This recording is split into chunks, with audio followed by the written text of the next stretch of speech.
Adakah kita nak melaksanakan hukum potong tangan tu ke, ataupun kita nak bawa dia, kita bagi kerja dekat dia, kita bagi dekat dia ruang macam mana dia boleh berniaga. Bila dia sudah ada ruang-ruang kebaikan, maka dia tak mencuri lah. Macam tu lah.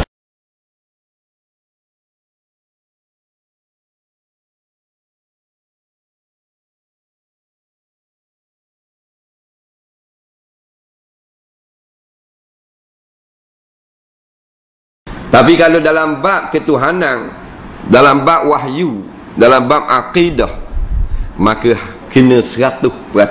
99 kafir laknatullah. 99% yakin Allah ada, 1% tak yakin kafir. Kalau orang ngaji sifat 20 kitab lama-lama tak cek-cek aja, tak usah depan kan bodoh. Tak.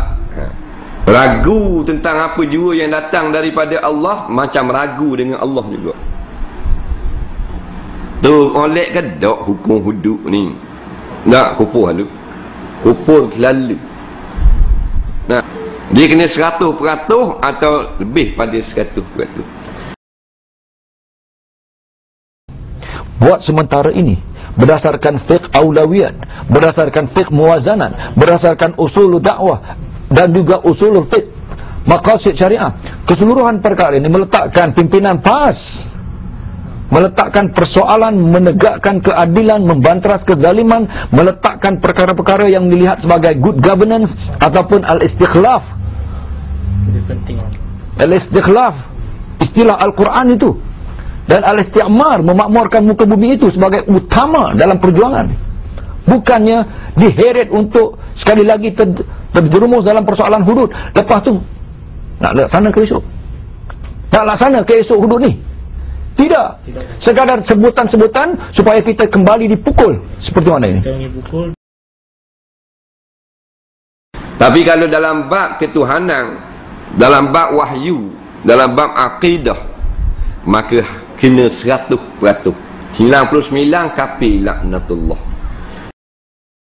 Kerajaan Kedah yang diketuai oleh PAS juga tidak pernah berbincang tentang pelaksanaan hudud di Kedah kerana perkara itu tidak termasuk di dalam manifesto PAS Kedah dalam pilihan raya umum yang lalu. Kita kena faham tentang apa yang dikatakan sebagai keperluan untuk menimbang aulawiyat atau keutamaan. Dalam arti kata, dalam fiqh aulawiyat, tahu yang mana utama, yang mana didahulukan, yang mana nak dikedepankan. Yang dikatakan dalam bahasanya fiqh aulawiyat ni mudahnya begini: taqdimu ahammu, taqdim al-ahammu minal muhim, meletakkan semua penting, meletakkan yang lebih penting daripada yang penting. Di sini kita gagal. Dan akhir sekali fiqh muwazanat, sama jugalah fiqh aulawiyat ini, menimbang. Lepas tu nak laksana ke esok? Nak laksana ke esok hudud ni? Tidak. Tu oleh ke dok hukum hudud ni? Tak kupuh lalu. Kupuh lalu. Maka dalam persoalan hudud ini, saya terus terang menyebutkan banyak lagi perkara-perkara dalam Al-Quran dan Sunnah yang tidak dapat kita laksanakan hari ini. Apakah dengan itu meletakkan kita ini lebih, apakah dengan itu meletakkan kita less Islamic atau kurang Islamnya kita? Apakah begitu maksudnya?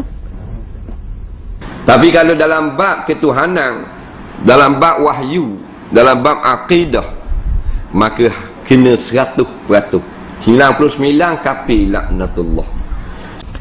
Maka sudah kita faham begitu, dan kita sudah nampak orang yang cukup fobia dan takut dengan perkara hudud ini. Apakah tidak wajar untuk kita memahami bahawa untuk sementara ini, ya, perkara ini bukanlah paling utama dalam perjuangan untuk kita laksanakan? Tu oleh ke dok hukum hudud ni? Tak kupuh lalu. Kupuh lalu. Nak kupuh lalu. Jadi kalau PAS ingin memahami isu ni, kita kena tahu bahawa kalau kita tak sebut tentang hudud pun, dia tidak menjadikan kita kurang Islam. Yang lebih mustahak kalau kita lihat dari sudut syariah lah, kalau kita nak bercakap tentang syariah, yang mustahak dan aula dalam syariah hari ini, yang sudah terungkai dan telah terhapus, bukannya hanya persoalan menghukum orang. Hukum hudud ini apabila sudah sistem Islam itu sudah cantik, barulah kedudukan untuk melaksanakan hukum itu berkuat kuasa. Tu oleh ke dok hukum hudud ni. Nak kupuh lalu. Kupuh lalu. Nak kupuh lalu. Dia kata sebenarnya hukum ini memang wajib, tapi kita boleh tangguh. Oh, boleh tangguh. Berpuluh tahun dah. Nak melaksanakan apa jua perkara yang kita sebutkan tadi, tapi kita tangguh perkara itu kerana risikonya. Kalau hari ini kita bersebut tentang hudud atau apa jua undang-undang yang meletakkan penghukuman ini, kalau kita sebutkan juga, kerana itu kita dipukul dengan cara begini, atau orang menolak kita, orang India dan China menolak kita, apakah besar maslahatannya? Jawab. Tu oleh ke dok hukum hudud ni. Nak kupuh lalu. Kupuh lalu. Nak kupuh lalu.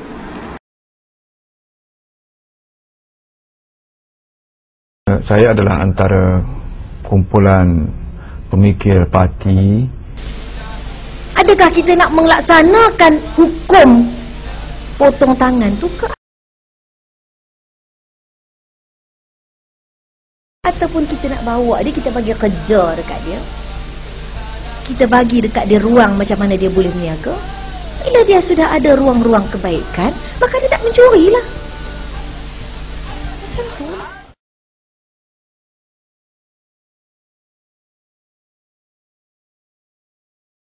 Hanya ketika kita datang dengan pendekatan yang mereka selesa dan berkeyakinan pada PAS, barulah berlaku keuntungan politik.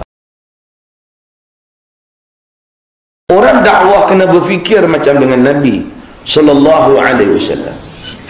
Terutama dalam dakwah kepada orang-orang yang mempunyai kedudukan, tak kiralah kedudukan apa.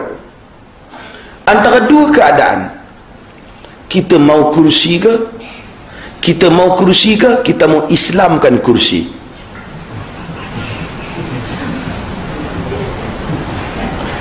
Kita mau kursi dia ke? Kita mau dia mengislamkan kursi dia. Nah, dua-dua ada kepentingan tu.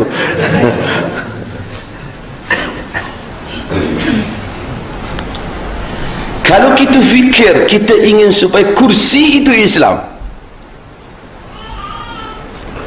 tidaklah seteruk kita berfikir kita kena mendapatkan kursi, kemudian kita akan Islamkan kursi. Kalau kita nak Islam supaya dia Islam, kita tak semesti berebut dengan dia.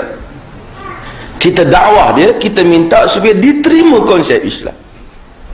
Entah apa ramai pemimpin yang kelihatannya keras, tetapi apabila dakwah itu pergi bertalu-talu kepadanya, berubah sikap dan pemikirannya. Walaupun setengah orang tanya, berubah betul ke ni? Kan? Tapi kita tidak. Nahnu nahkum bil zawahir wallahu yatawalla sarair. Kita hukum yang zahir, Allah Ta'ala menguruskan yang batin. Bila kita tak berebut dengan dia, dia tak prejudis kepada kita. Dia tak sangka buruk kita. Dia kata, awak nak ambil tempat saya. Dia tak sangka. Kata, saya tak nak tempat awak. Saya nak awak menerima konsep-konsep Islam ini. Kalau awak terima, saya tolong awak. Lebih mudah, dan bukan saja lebih mudah, itulah yang telah dilakukan oleh para ulama salafus salih. Itulah yang telah dilakukan oleh Imam Ahmad. Itu yang telah dilakukan oleh Al-Imam Syafi'i. Itu yang telah dilakukan oleh Syekhul Islam Ibn Taimiyah dan seumpamanya. Dan soal berjaya tak berjaya itu soal kemudian. Dakwah ni banyak yang berjaya, macam-macam cara yang berjaya, dan banyak juga yang tak berjaya. Tetapi cara mesti betul.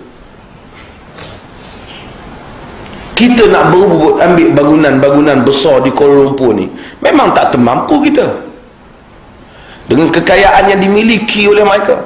Tapi kalau kita berjaya mengislamkan tuannya, maka bangunan itu menjadi milik orang Islam.